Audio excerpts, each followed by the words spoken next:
сайн уу манайхаа дараагийнхаа бичлэгээр олцож байна. Өмнөх видеогоор сүтгэж ралф анимашны бэлтгэл үргэлжсэн дээ. Тэгэхээр энэ удаагийн дугаараар 2018 онд гарсан сүтгэж ралфын 2 дугаар анги болох сүтгэж ралф интернетийг сүтгсэн анимашныг бэлтгэл үргэж байна.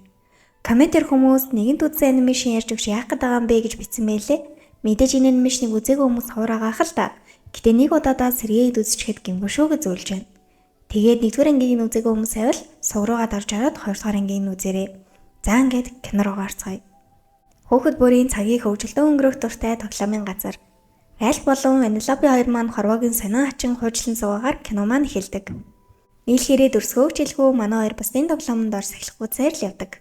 Тоглоомын дөөд нэгэн шинэ тоглоом ирлээ хэмээн бүгд л нүд чих тавин хүлээж байтал тэр нь тоглоом биш Wi-Fi төхөөрөмж ахын тэр. Ямар зүйл гэдэг нь тоглоомын баатруудын сонирхлыг татахын зэрэгцээ орж болохгүй гэсэн бичиг нах нь бүрл Ванеллопегийн сонирхлыг татах нь мэдээж. Өөрийн тоглоом дотроо л бүх замынхан саад бартаа бүхнийг мэддэг болсон Ванеллопе хэрвээ энэ шинэ зам эсвэл шинэ уралдааны тоглоом байсан бол хичнээн гоё вэ гэж Ральфтай ярилцсан санаа. Энэ үед Ральфын толгойд шинэ зам нээж болно шүү дээ гэх бодол төрөх бөгөөд шинэ зам нээхээр шууграш тоглоом руу орно. Ральфыг шинэ зам нээх орон тоглоомын төвд ирсэн тоглогч охин шууграш тоглоомыг тоглох бөгөөд Ральфч Ванеллопед гинтимэлэг барьчих санаатай шинэ зам гаргаснаа мэдэгдэж Ванеллопе тэр замаар явж байтал тоглоомын гар нь өөрийн бус Ванеллопегийн хөдөлгөөнөөр хөлөөд байгааг анзаарсан тоглогч охин хүчтэй дараад шууграш тоглоомын гарыг эвдчихдэг. Ийм зүйл басан тул Ванеллопе ч гэсэн онхолдож зогсноо. Тоглоомын төвийн эзэн шууграш тоглоомыг анх бүтээсэн компани нь одоо л ажиллахаа байсан. Гэтээ засах гээд үзье гэж байгаа тоглоомын гарыг тэн голоор нь хуваачдаг бөгөөд хүүхдүүд интернетээс хайгаад үзье гэснээр eBay гэх худалдаа авалтын сайт дээр байх бөгөөд үнийг нь хартал тэрхүү тоглоомын төвийн жилд олдог орлогоос ч үнэтэй аж таардаг л та. Тиймээс үнийг нь дийлэхгүй тул шууграш тоглоомыг унтраа нь сэлбэнд өгнө гэж хэлээд яваад өгнө. Ингээд л киноны гол үйл явдал үүнээс эхэлж байгаа юм да. Шууграш тоглоомыг салгахаар болсон тул тоглоомын бүх дүрүүд тоглоомоос яаралтай гарч бөөн өмнө сам үүснэ. Хөрхи Ванеллопе тоглоомынхоо гүнж мөнжийн юм болохоор айгүй ямарсан. Ральфын байшин дээр сууж идэв. Ральф ч очиж тайвшруулах санаатай даанч бяцхан охин юу тайвшрах бүхэл бүтэн ертөнцийн нүдэн дээр нь сүрэх гэж байгаад бол би ганцаараа баймаар байна гэж хэлээд яваад өгнө. Бусад тоглоомын дүрүүд хоорондоо шууграш тоглоомын иргэдийг хаана байлгах талаар хуралдаж эхэлнэ. Нэрээ сүтгэгч Ральф киноны 1-р анги нь 2012 онд гарч 2-р анги нь 2018 онд гарсан да. Энэ хугацаанд тасарчин Феликс болон нөгөө сүтгэгч охин тэнгэр нэтргээд байдаг хоёр маань гэрлээд аль хэдийн 6 жил болсон буюу яг кино бүдэх хугацаанд хамт амьдарч байсан гэсэн үг юм билээ. Тэгснээ тэр хоёр шууграш тоглоомын машины уралдаанд оролцдог бусад 15 охтыг үрчилж аавна, ээж аав нь болон нэтргээд ярилцаж дуусаагүй байж идэл нөгөөдөл нь гэр орныг нь яаж сүтгэж байгааг нь л харчих. Бүр шок үстэй. Тэгээд бүр ээжээ ааваа гэж дуудаж мудаад л. За тэгээд үзэгдэл солигдож Ральф Феликс хоёр маань шар аригны тоглоомонд ярилцсан сухта интернет рүү орж eBay-с шууграш тоглоомын гарыг худалдаа авч олно гэдгийг мэдээд Ванеллопетой хамт Ральф интернет рүү орно. Интернет гэж нэлийн сүржээ юм байх болов уу гэж бодсон чинь харин ч эсрэгээр энгийн юм байгааг хараад бас эсэгтэй л гайхаж зогсоно. Гэтэ интернет гэж юугээл юм өчүүх юм бах вэ? Гэтэл нөгөө тоглоомын төвийн захирлжийн компьютероо Wi-Fi-тайгаа холбоогүй л байсан юм билээ л дээ.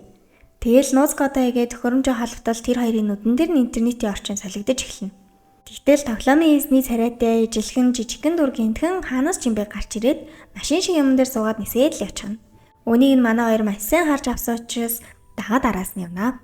Интернет рүү хүмүүс төхөөрөмжөөрөө жижигхэн биедэд хувиран орж хүссэн бүх мэдээллээ олж авдаг бол нөгөө хоёр маань яг жинхэнэ өөрсдийн биеэрээ интернет ертөнцид хөл тавьсан юм билээ. Энийг бол их мэдэх гэдэг бөгөөд ерөнхийдөө ол гуглал гэсэн үг. Бид Google-с юм хайх гэд бичгээд төстэй холбоотой хайлтуудыг бидэнд санал болгодог шиг их мэдэх яг ингэж л ажилдаг.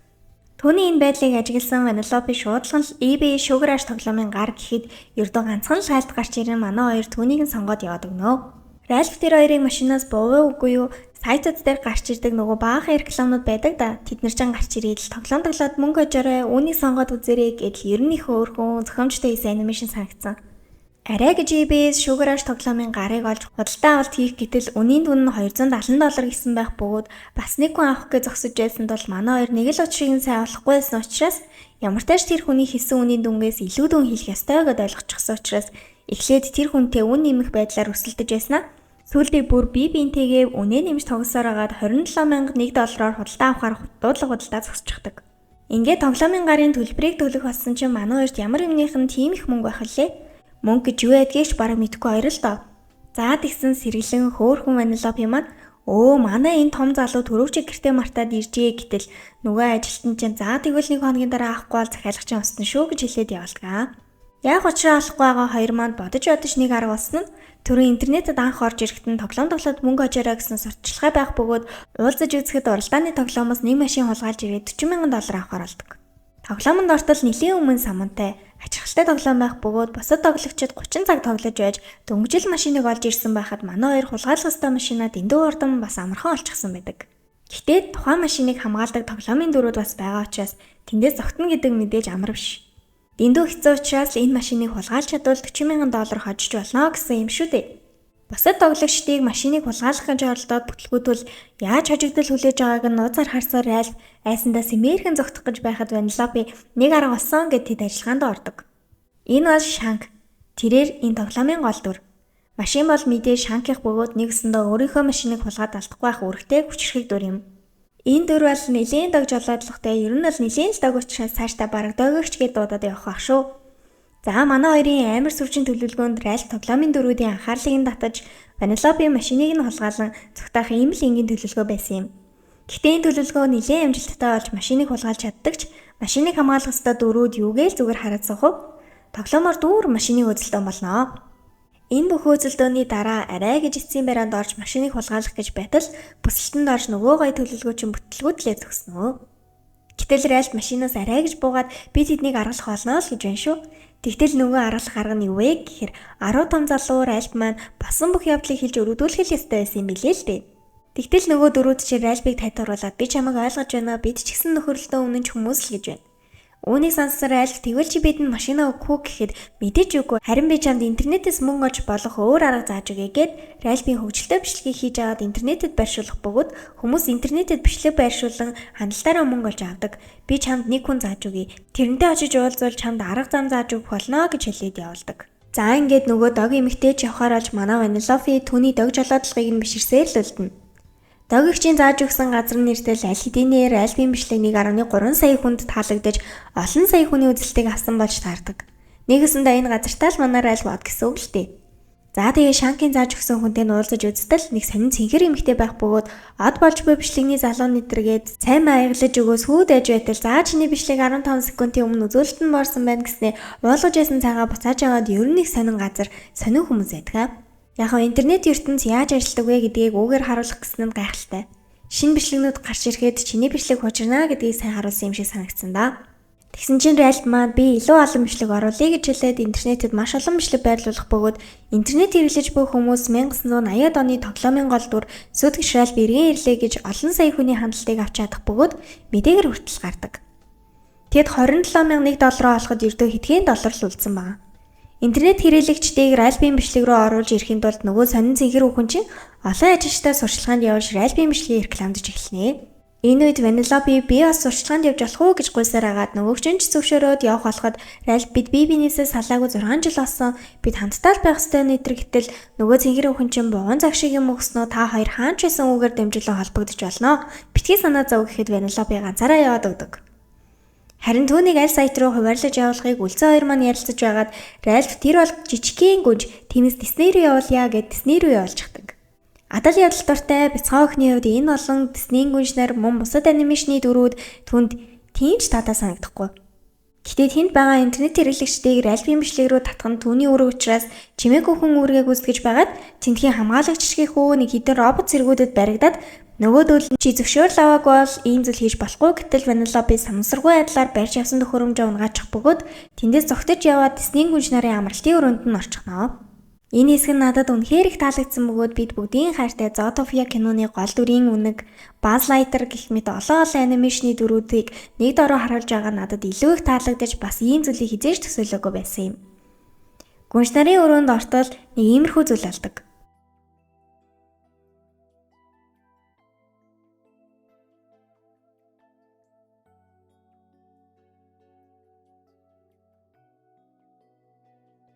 Үнэн дээр миний мэдих Диснейн гүнж нар зүгээр л бусдад хор хөнөөлгүй, ийдэг гоё аштай, хөөрхөн л гэж боддог байсан минь буруу байсан юм билээ л дээ.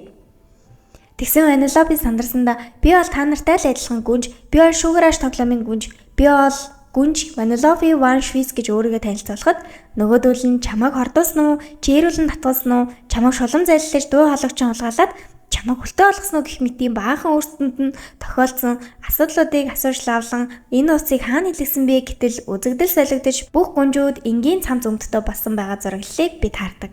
Тэгээд гүнжүүд бүгдээрээ дуулаад Ванелловыг дуул гэхэд манай хүн нэг л ивэ олохгүйсэн тул тэд хүсэл мөрөөдөл өөрийн хүсэж байгаа зүйлээ олж мэдсэн тэр үедээ дуулаад үзээрэй гэж зөвлөдөг.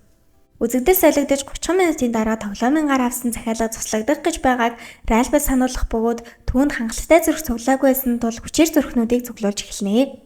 Ингээд явж байгаад комент гэсэн хэсэг рүү санаандгүй байдлаар орчих бөгөөд Ральф хамгийн мөн би түүнийг үзэн ядаж байна гэх мэт сөрөг сэтгэлдлүүдийг харчихдаг ба цэнхэр эмэгтэй ирээд чиний цуглуулах ёстой мөнгө болчихлоо гэж хэлэх гэтэл аль хэдийнэ Ральф маань сэтгэл санаагаар унжихсан зогсож байдаг.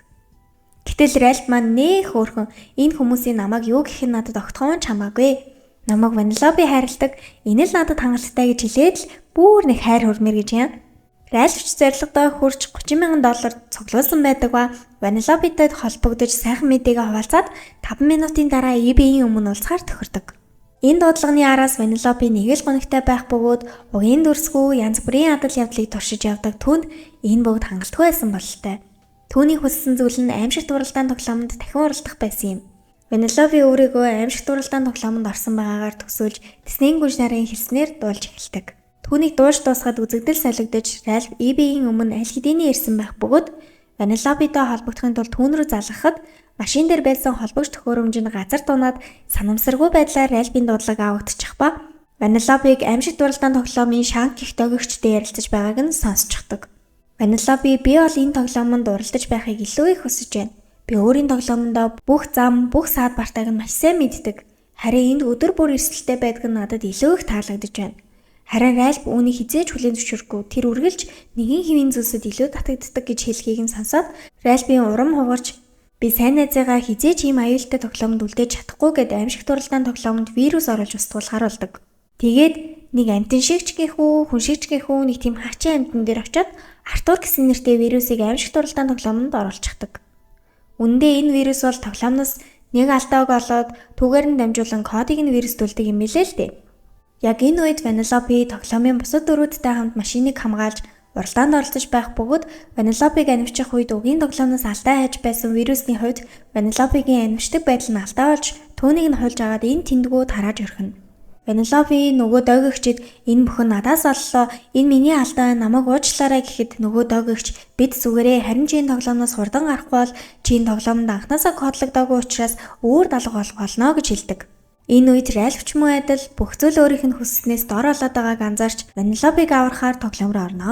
Вирус маш хурдан тархаж тэр хавийн бүх байшин барилга эхнээсээ нуруу унаж тоглоомноос гарахаар зүгтэж байсан Ванеллови нурсан байдлаа мөргөж осолдоод ухаалтчихна.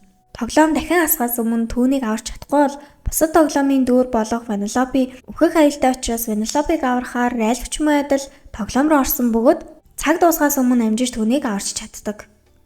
Ванеллови ухаан орж Ральф энэ бүгдийг бие сүйдэгч эхлээ. Миний алдаанаас болж ийм зүйл боллоо гэхэд үгүй дээ чамаас болоогүй.